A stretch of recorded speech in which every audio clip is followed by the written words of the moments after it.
Hello there, people of the internet. I spy with my little eye some brass. Come here, you. Alright, 38 special brass. Hell yeah, that's what I'm talking about. Throw that in the old pocket for reloading purposes later.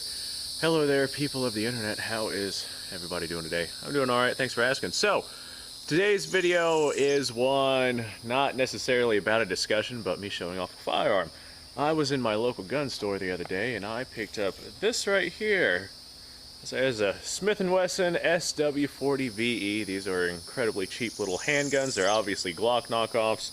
We'll go ahead and run into that a little bit here in a second. Before I actually get started with that, I want to go ahead and say support GOA and FPC. We need them right now more than ever. Support the people that support you. These guys are fighting the good fight and they are absolutely pushing for our rights. I definitely recommend checking them out and making sure that we have their back like they have ours. I see more brass. That's a 45 ACP brass right there. I'm gonna finish this coffee actually. I had a long night, guys. I had a long night. I'm gonna finish this coffee, but it'll be a good day. Alright, so what exactly is the Smith & Wesson SW40VE? These right here are obviously Glock clones. They're very, very similar to how a Glock physically looks. The grip angle is a little bit different, but they fundamentally function the same exact way. We'll go ahead and check on the internals here in a little while. The SW40VE is the 40 caliber 40 Smith & Wesson version of this handgun, but there's also the SW9VE, which is the 9mm version, and I believe that there's also the SD9VE and SD40VE. The VE stands for Value Enhanced. SW, I'm assuming, stands for Smith & Wesson. Value Enhanced is simply trying to tell you guys that this right here is a gun based off of value on budget prices. These right here are not very expensive guns, especially nowadays. They run like $250 to $300. They're definitely a good option if you don't want to fork out the money for an actual Glock. This one right here is in pretty rough shape. We'll go ahead and look into it. This is actually why I decided to go ahead and get this one right here, because the price that I paid for this one was cheap even for one of these. So how do I start this? I had a 40 a long time ago, and I've had like 40 caliber carbines and I've had several 40 caliber Smith & Wesson firearms over the time. But the handgun that I had a while back, I ended up getting rid of like a long time ago before I even started this channel, and I've been wanting another 40 cal ever since. 40 cal is falling out of favor, and 40 cal handguns are not very expensive. Everyone wants either 45 or 9mm.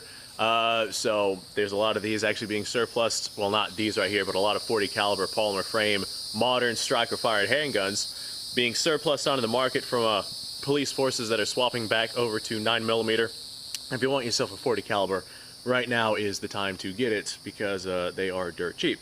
Now, as far as dirt cheap handguns go, like I said, these normally run about $250 to $300. They're not very expensive. I believe the 9mm alternative to these also run roughly the same price. This 40 Smith & Wesson version holds 14 rounds inside of their magazine, and I actually got 2 magazines with this little handgun. I really did get a fantastic deal with this. It does have some cosmetic issues with it, but it appears to at least be functional. I did go ahead and I fired 10 rounds from this just to go ahead and test functionality, make sure it wasn't going to explode on me. But now, that all being said, these right here are budget guns, and this one in particular is definitely a massive budget gun, because this one, cosmetically speaking, has seen a lot of wear. This one was used a lot, and it was used hard. I have no idea what the story is behind this thing, but if you look at the front of the muzzle on this thing, you can actually see a whole plethora of various pitting and wear, and that front sight has like melted. This thing has been fired a lot, like a lot. And I'm not entirely sure what the story behind that is, but it has seen some use. And I think that somebody had gone through and actually replaced a bunch of parts on this thing, because some stuff in this thing looks fantastic, and then there's other stuff that doesn't. Like, for example, on our little extractor here, we have a lot of pitting in that little extractor. I know that with these being budget guns, they're not exactly going to be the stoutest of metal, but that right there is like noticeable pitting in the extractor. It's the same style of pitting that we have up here on the front of the muzzle. We have the same pitting over here on the slide lock. and we have a lot of pitting inside the barrel itself. I'm not sure if you guys will be able to see that on camera, but the barrel is awfully pitted, and a lot of the internals of the firearm are pitted. I'll actually break this down right now so I can show you guys that. This breaks down just like a Glock. There's little 2 tabs on the frame right here. Just pull those down, and this right here should slide forward. There's pitting on the little tabs as well. But if you look inside of the frame itself, even some of the supports in there have quite a bit of pitting on them, and that right there is not supposed to look like that. It almost looks like somebody doused this gun in salt water. We got a lot of pitting and a lot of fundamental areas in this thing. The only place that I'm not seeing any real significant pitting is the slide itself, but the slide itself is made of stainless steel.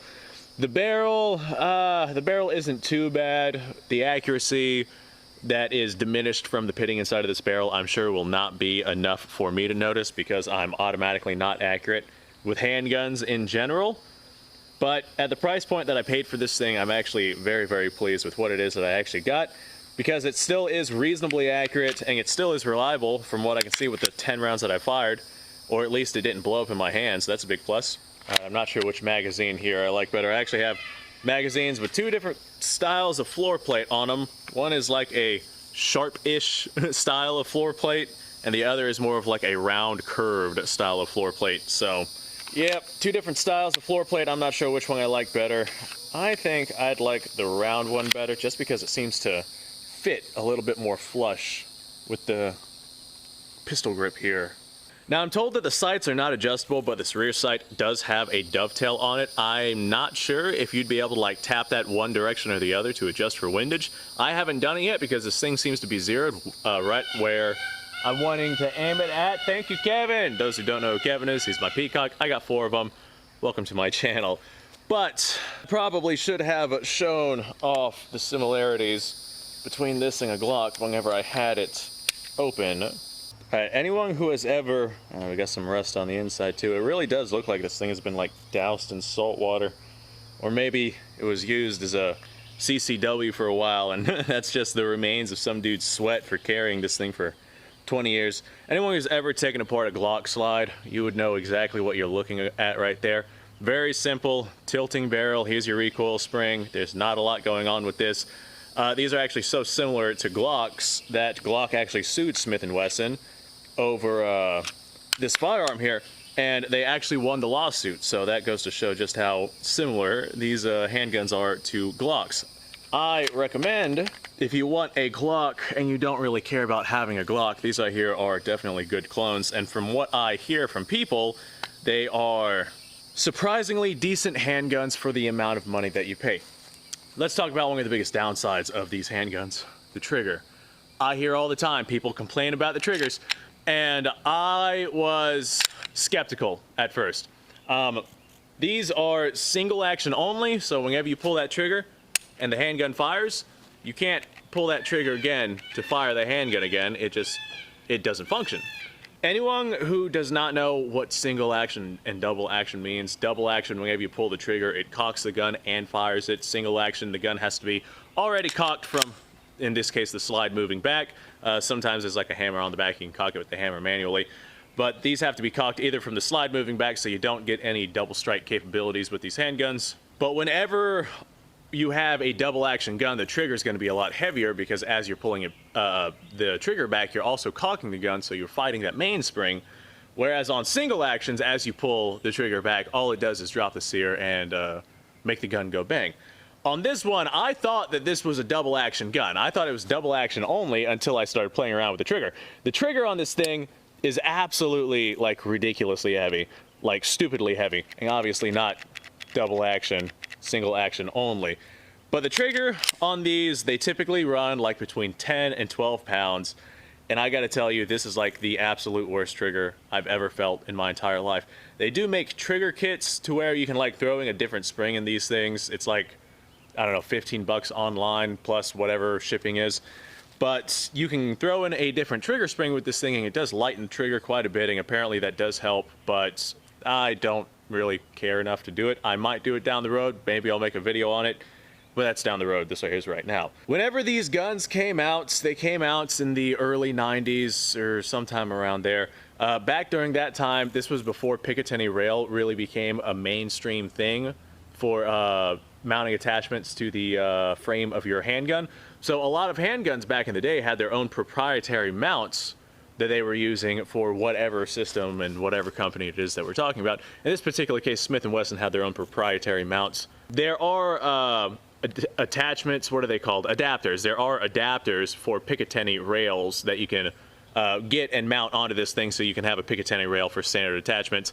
Besides that, there's nothing really on the market right now that you can use to mount to this rail right here. You would need to get the Picatinny rail adapter if you want to have any real selection on mounting anything on this.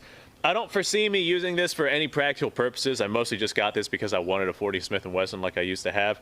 So I don't foresee me mounting any sort of light system to this. I might down the road. Maybe I'll get one of those adapters just to make a review or a video on it. You know, cheap content at that point.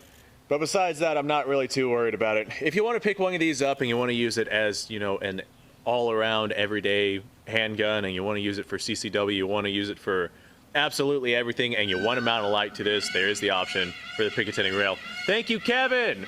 I appreciate that, pal. Now, the trigger on this thing, I'm sure you guys have noticed, I have some JB Weld on the trigger right there. The pin on this trigger, well, this trigger, how do I start this? This trigger was destroyed whenever I had gotten it. That's one of the reasons why I'd gotten this at an incredible deal like I had. The trigger, I'm not sure how well this is going to show up on camera. The trigger is melted to hell. Like, it's absolutely melted to hell right there. If I wanted to replace anything on this, I'd have to replace the entire trigger assembly, and I just didn't feel like doing that. So the pin that is inside this broken trigger safety right here, the trigger safety is not broken. That's the name. It's a split trigger safety. The pin that was in there liked to walk. And after I got through like 3 or 4 rounds, I could feel it rubbing against my finger. I'm like, what the hell is that? And the trigger was, the pin for the trigger was walking out. And I was like, well, that's not good. I got to fix that. So I pushed it back in. Maybe it was a fluke. Fired another couple of rounds, looked at it. Yeah, it was walking. So I went ahead and I just stuck some JB Weld on the pin itself. I don't foresee me ever taking that pin out. And if I do, it's JB Weld. I'll just fucking take a drill or something and get through it. This right here seems to work. I was careful to get it on the pin and not the trigger itself, so the trigger safety does still work. But besides that, this right here, for the amount of money that I paid, cosmetically speaking, it's not the greatest. And the trigger does kind of suck. I might replace that spring down the road. We'll see. We'll see what happens with that. But I do have myself a 40 Smith & Wesson with 2 14-round magazines for not a lot of money. Like, this gun was absolutely not at all a lot of money. Let me show off the sights on this thing. The sights are polymer. I would not recommend, if you decide to adjust them, I would not recommend adjusting them too harshly because, like I said, they are polymer and they're not the strongest.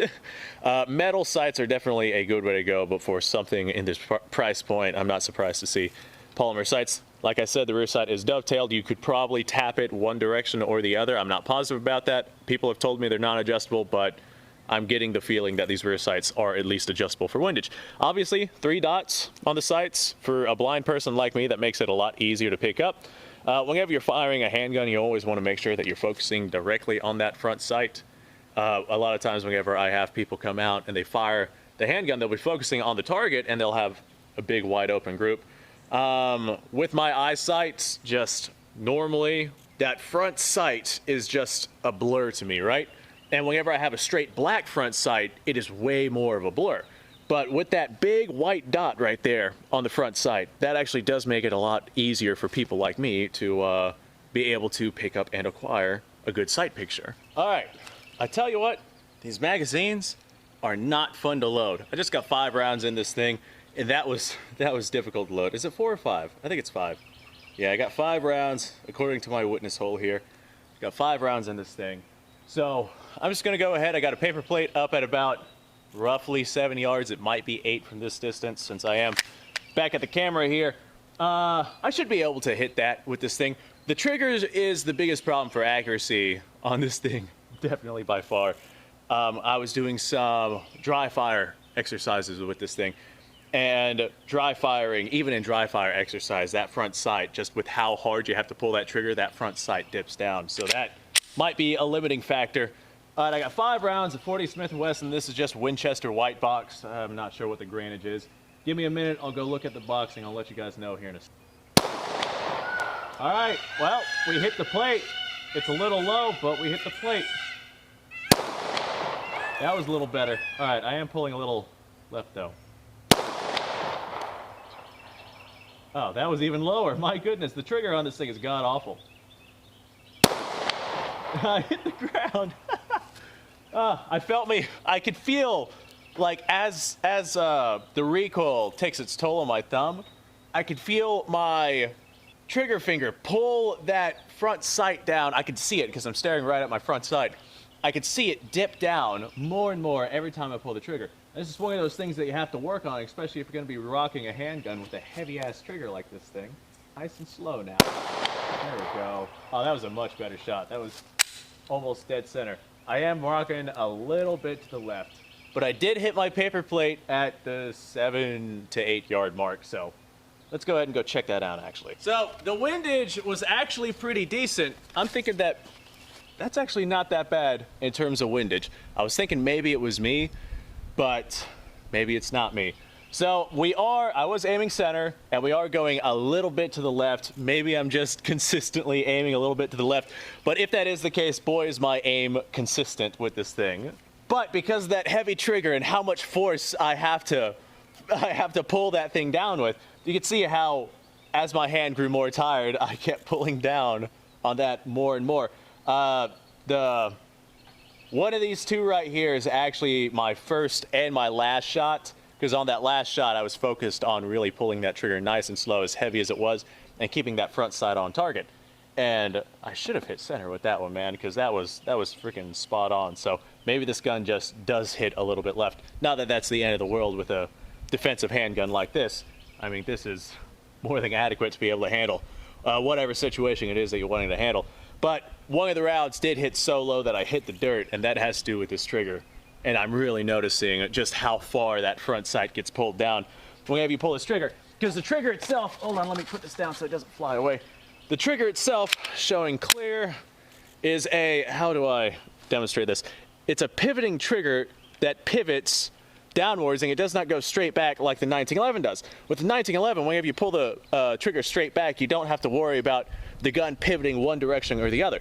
But because this trigger is so heavy, as you squeeze it and pull it down, the entire gun just kind of tries to pull itself down. So I actually try to compensate with the index finger and middle finger of my support hand right here. As I'm holding the handgun, I will actually push up on the slide to try and compensate a little bit, just like this. Try and compensate for that ridiculously terrible, gritty trigger pull. I never thought I would feel a modern gun with a trigger pull that is worse than the Mosin Nagant. But boy, oh boy, was I wrong. All right, that's not bad.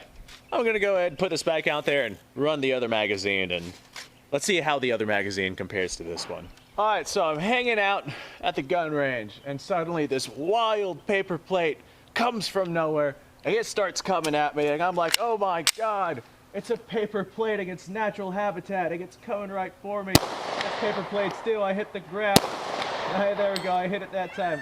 Well, it's on the ground now. Let me see if I can manage to hit it while it's on the ground. I think I did. Haha. Let me hit that again. God damn, get out of here, you. Man, that's just barely a corner down there now. That was a little too low. All right, the trigger, it definitely takes some getting used to. And man, this gun is not fun to fire because it's polymer and the steel slide is just so heavy. The polymer frame and steel slide, just not really a good combination. I mean, it's a very lightweight gun, but it's so top heavy. And the recoil is not great. And hopefully the wear and tear on my hand there is showing just how much impact this thing has on my hand. Now, the beaver tail on this thing, I really don't like the beaver tail. If you look at how fat that is, I'm not able to really get up onto the slide like I would like to. Now, I mean, that's great if you're a new shooter and you don't want to, you really don't want to risk getting hit by the slide. Every time you pull the trigger on this thing and it goes bang, that slide cycles back and forth.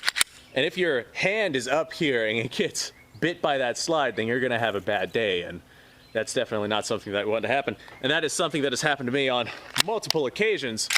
But you're supposed to get your hand as high up, like as close to the slide as you possibly can without actually touching it. And this right here is like a freaking ½ inch of plastic beaver tail right there, which really, really prevents you from getting up too close to the slide where I would naturally want to be on a handgun like this. It really prevents you from getting up there. And because of that, just with the way that the center of mass on this handgun is, just as that big hulking mass of the slide moves back and forth and your hand is all the way down, that gun just, it jumps a lot. It's a very, very jumpy gun to shoot. And if I was able to get a higher grip with this thing and get the firing axis more in line with my hand, then it would not jump nearly as much. And the jumpiness of this gun with how heavy the slide is and how top heavy it is, that is one of the things that makes the recoil so harsh with it. I mean, it's far from not manageable. I'm able to make hits down on target. But if I were to run like 4, 5, 6, 7 mags through this thing, I would be very uncomfortable. My hand would start to really hurt after that. So, okay. This gun's actually not so bad. And with the amount of pitting in the barrel, it's way more accurate than I was actually expecting it to be. Okay, let's go ahead and take a step back off of the range and we'll look into the mechanics of this handgun and how it actually functions. We'll take it apart, we'll talk more about the specs of this thing, and we'll see where we go from there. Okay, all right, here we are at the Table of Champions. Thank you, Kevin. Damn right. Here we are at the workbench here, and I figure this would be an excellent place to go ahead and take this apart. I don't need these on anymore, do I? Toss this to the side. This is basically a Glock clone. Anyone who's ever taken apart a Glock knows exactly what they're doing with this thing. So fire it. I don't think that you actually have to dry fire this thing to take it apart, but I do it just from force of habit. Slide comes right off. You know, your magazine's out. Nothing real interesting going on with the slide here other than the fact that that trigger is absolutely horrendous. Despite the fact that this is like a Glock clone, there's a lot of parts in these that aren't interchangeable with Glocks. I hear that maybe the 40 Smith & Wesson barrels are interchangeable, but I'm not positive about that. So very, very simple slide setup. This right here is the juicy part that everyone wants to see. Here's our recoil spring. This comes right out. It's just a captive recoil spring. Nothing fancy going on there. And we got a barrel. It's just a tilting bolt barrel. Or yeah, a tilting locking system, just like the Glock has. Looks very similar to a Glock barrel because it's literally a clone. Looking down it, we have very nice rifling inside of it, but towards the end of the muzzle right here, hopefully that's picking up on camera, it's very, very pitted, but that doesn't seem to diminish accuracy, at least not any significant amounts for the distances that most self-defense encounters would be taking place at. And right here is the remains of our slide. Here's our striker right there that gets pulled back, and there's what actually fires the gun. That's where the firing pin is. The extractor is an external extractor, so you could replace that pretty damn easily if you felt like it. The ejector is on the slide itself, so nothing real special or fancy going on there. I will say that the slide lock slide release on this thing is quite a deal larger than other handguns, and it's actually really delightful to use. This right here is definitely very comfortable for me to use. And the frame itself has little recesses, that's what I'm going to call them, little recesses where you can rest your thumb on each side of the slide here, so that is ambidextrous. I would not say the gun itself is ambidextrous because, you know, the magazine release and the slide release and all of the bells and whistles that come with a non-bells and whistles gun, those are all for right-handed use. But if you do feel the need to shoot it left-handed, you at least have a recess in your frame there for your left-handed thumb. So you can rest that there, and you can rock it left-handed if you felt like it, but I myself am right-handed, so that is exactly how I would rock it. Alright, the slide is stainless steel. I think that the barrel is stainless steel as well, but I'm not positive about that. This doesn't really seem to have any issues with it. The main problem that I have is the cosmetics behind it. And I mean, cosmetics are not essential for how a gun actually functions, and this one seems to function just fine. Whoever the previous owner was, they obviously fired it quite a bit because our front sight is, like I said, absolutely melted. But it is still there. It is on and strong. So, hey, I'm not complaining. I can see it. I can actually see this front sight on this handgun. And like I had said, our slide lock here is quite large, quite noticeable, very easy to pick up that it is, you know, there and locked open. If I am running and gunning and I need to drop that slide really quickly, man, I can find that very easily with my thumb. Obviously, this does lock open on an empty magazine, but you can manually lock it open as well. Some guns with slide locks, you can't manually lock it open like that. Those are far and few between. This right here is not one of them. The front end of the muzzle, whoever fired this fired it so much and got it so hot that the actual polymer has melted and warped. That is some serious firing. I don't know who did what with this handgun, but it's almost like they put it through like a torture test to see how far it would go and how much they could push it. And that's kind of what this looks like with how many rounds have been put through this thing. Either that or we had somebody come in some serious encounter and needed to handle whatever it is that they were wanting to handle. And the JB weld on this trigger came off, unfortunately. I was hoping that would not happen, but I see our pin starting to walk again. Here's our pin, and here's our severely melted trigger right there. And our pin is just, I mean, it slides back and forth so easily. So I'm going to have to come up with a better solution. I was hoping the JB weld would hold up all right, but that's not the case. So I might just take that pin out and use some sort of like tiny screw or something that has threads that will actually dig into the plastic and stay there. I don't know if you guys have a good solution for what I could do for this pin right here so it doesn't walk out while I'm trying to use a handgun. I would definitely appreciate hearing different solutions with that. Thank you, Kevin! I appreciate that. As much as I appreciate that, that is not a good solution for my trigger pin problem. Alright folks, ladies and gentlemen, thank you ever so much for watching.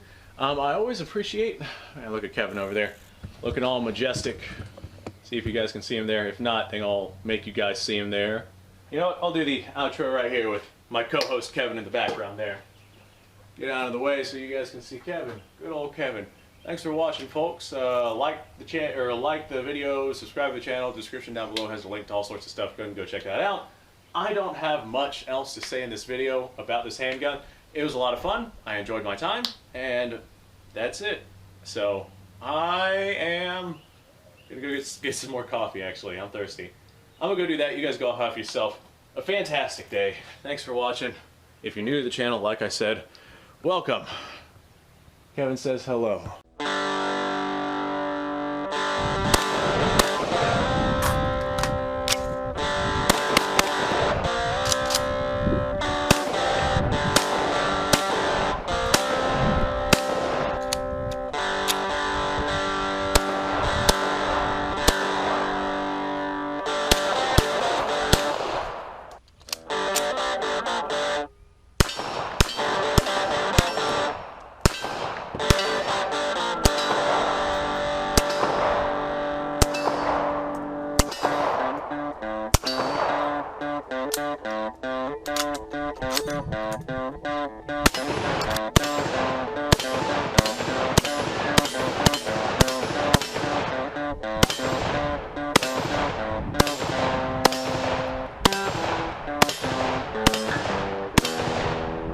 Been a little while since I've done this.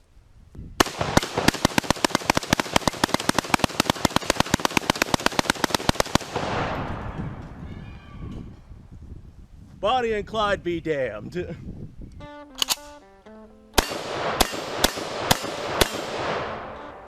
Poor man's Garrett.